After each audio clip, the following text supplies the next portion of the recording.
हे बदल गरजेचे आहे आणि सर्वांगीण विकास व्यक्तीचा कसा होईल ह्या पैलूकडे आम्ही लक्ष देतो आणि ह्यावेळेस आम्ही जास्त फोकस आध्यात्मिक बाजूवर करतोय। त्याचं कारण काय, लोकांचा सगळा कल मटेरियलिझम म्हणजे पैशाकडं, मटेरियल वस्तूकडे चालला आहे आणि जो आध्यात्मिक बाजू आहे ज्याच्यामध्ये प्रेम, एक दुसऱ्याशी चांगलं वागणं, दुसऱ्याच्या भल्याचं काम करणं हे कमी कमी होत चाललं आहे। तर ही बाजू वाढवल्यानं तुमचं मानसिक स्वास्थ्य कसं वाढेल ह्याच्याकडे लक्ष द्यायचं। ह्याच्यासाठी मी बऱ्याच वेळा सांगतो, आजच्या समाजामध्ये जगभर जर पाहिलं आम्ही तर सगळ्यात एक महत्त्वाचा जो घटक आहे तो आहे राग आणि मी।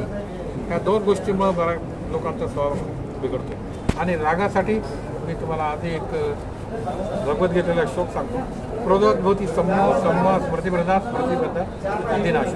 आता हा किती लोकांना समजला, किती लोक ह्याच्यापर्यंत वागतात हा वेगळा विषय, पण क्रोधामुळं तुमच्या बुद्धीचा नाश होतो आणि मग मनुष्य त्यामध्ये काही करतो। हे कुठल्याही धर्मानं प्रमोट केलेलं नाही। म्हणजे तुम्ही शांतता पाळणं, संयम बाळणं हे सगळी काही शिकवण आहे। पुराणातली मी एक वर सांगतो तुम्हाला, वर काळजी मिळेल गाईज लाफी नानींना जे लोक रागावर नियंत्रण करतात, लोकांना क्षमा करतात आणि अल्लाह त्यांच्याशी प्रेम करतो, ते दुसऱ्याशी चांगलं वागतात। तर इथं कुठल्या धर्माचा संबंध नाही, माणसाशी संबंध आहे। तर माणसानं माणसाशी प्रेमानं वागलं पाहिजे, चांगलं वागलं पाहिजे, हे बेसिक तत्व आहे आणि ह्या प्रेमाच्या वागण्यानंच तुमचं मानसिक स्वास्थ्य चांगलं राहू शकतं। तुम्ही प्रेमाची गोष्ट कोणाशी करा, तुम्हाला शांत वाटतं, मग रागाची गोष्ट कोणाशी करा, तुमचं स्वास्थ्य बिघडतं। ही साधी रोजच्या व्यवहारातली गोष्ट आहे।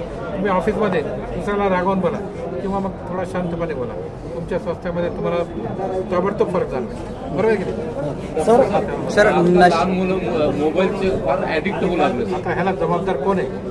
सर मोबाईलवर तर मी दिवसभर बोलू शकतो। नाही सर, तुम्ही प्रत्येक वर्षी तज्ज्ञ लोकांना बोलावता, मार्गदर्शन करता, या वर्षी कोणाला बोलवलेलं आहे? नाही, तज्ज्ञ म्हणजे आम्ही तिथं बोलतोय, हे जे कार्यक्रम होतात ह्याच्यामध्ये वेगवेगळे प्रोग्राम होतात आणि ह्याच्यामध्ये ते तज्ज्ञ आहेत वेगवेगळ्या शाळेचे।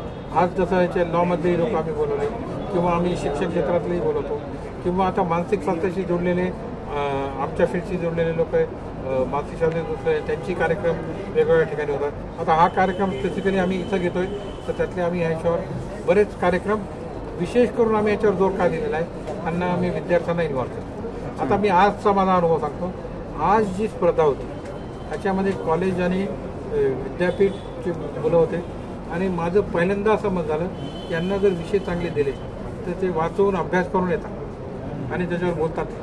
आता त्यांना योग्य मार्गदर्शनाची गरज आहे। ते सांगितलं आमच्याकडे अशा डिपेंड होत नाही, आमच्याकडे असं चान्स नाही, आम्हाला बदल गरजेचे आहे आणि सर्वांगीण विकास व्यक्तीचा कसा होईल ह्या पैलूकडे आम्ही लक्ष देतो आणि ह्यावेळेस आम्ही जास्त फोकस आध्यात्मिक बाजूवर करतोय। त्याचं कारण काय, लोकांचा सगळा कल मटेरियलिझम म्हणजे पैशाकडं, मटेरियल वस्तूकडे चालला आहे आणि जो आध्यात्मिक बाजू आहे ज्याच्यामध्ये प्रेम, एक दुसऱ्याशी चांगलं वागणं, दुसऱ्याच्या भल्याचं काम करणं हे कमी कमी होत चाललं आहे। तर ही बाजू वाढवल्यानं तुमचं मानसिक स्वास्थ्य कसं वाढेल ह्याच्याकडे लक्ष द्यायचं। ह्याच्यासाठी मी बऱ्याच वेळा सांगतो, आजच्या समाजामध्ये जगभर जर पाहिलं आम्ही तर सगळ्यात एक महत्त्वाचा जो घटक आहे तो आहे राग आणि मी। ह्या दोन गोष्टींमुळे बऱ्याच लोकांचा स्वभाव बिघडतो आणि रागासाठी मी तुम्हाला आधी एक भगवद्गीतेला श्लोक सांगतो, क्रोधोद्भवती समूह स्मृतिप्रदा विनाश। आता हा किती लोकांना समजला, किती लोक ह्याच्यापर्यंत वागतात हा वेगळा विषय, पण क्रोधामुळं तुमच्या बुद्धीचा नाश होतो आणि मग मनुष्य त्यामध्ये काही करतो। हे कुठल्याही धर्मानं प्रमोट केलेलं नाही। म्हणजे तुम्ही शांतता पाळणं, संयम बाळणं हे सगळी काही शिकवण आहे। पुराणातली मी एक वर सांगतो तुम्हाला, वर काळजी मिळेल गाईज लाफी नानींना जे लोक रागावर नियंत्रण करतात, लोकांना क्षमा करतात आणि अल्लाह त्यांच्याशी प्रेम करतो, ते दुसऱ्याशी चांगलं वागतात। तर इथं कुठल्या धर्माचा संबंध नाही, माणसाशी संबंध आहे। तर माणसानं माणसाशी प्रेमानं वागलं पाहिजे, चांगलं वागलं पाहिजे, हे बेसिक तत्व आहे आणि ह्या प्रेमाच्या वागण्यानंच तुमचं मानसिक स्वास्थ्य चांगलं राहू शकतं। तुम्ही प्रेमाची गोष्ट कोणाशी करा, तुम्हाला शांत वाटतं, मग रागाची गोष्ट कोणाशी करा, तुमचं स्वास्थ्य बिघडतं। ही साधी रोजच्या व्यवहारातली गोष्ट आहे। तुम्ही ऑफिसमध्ये दुसऱ्याला रागावून बोला किंवा मग थोडा शांतपणे बोला, तुमच्या स्वास्थ्यामध्ये तुम्हाला ताबडतोब फरक जाणवेल, बरोबर आहे की नाही? सर लहान मुलं मोबाईलचे फार ॲडिक्ट होऊ लागले, आता ह्याला जबाबदार कोण आहे?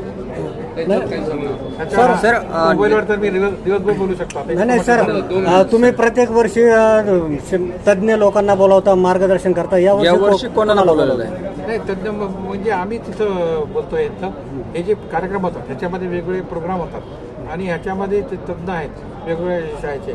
आज जसं याचे लॉमधले लोक आम्ही बोलवले किंवा आम्ही शिक्षण क्षेत्रातलेही बोलवतो किंवा आता मानसिक स्वास्थ्याशी जोडलेले आमच्या फील्डशी जोडलेले लोक मानसिक स्वास्थ्य त्यांची कार्यक्रम वेगवेगळ्या ठिकाणी होतात. आता हा कार्यक्रम स्पेसिफिकली आम्ही इथं घेतोय तर त्यातले आम्ही ह्याच्यावर बरेच कार्यक्रम विशेष करून आम्ही याच्यावर जोर का दिलेला आहे त्यांना आम्ही विद्यार्थ्यांना इन्व्हॉल्व करतो. आता मी आजचा माझा अनुभव सांगतो.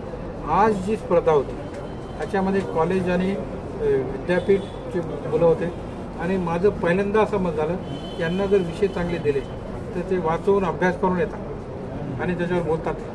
आता त्यांना योग्य मार्गदर्शनाची गरज आहे. ते सांगतात आमच्याकडे अशा डिपेंड होत नाही, आमच्याकडे असं चान्स नाही, आम्हाला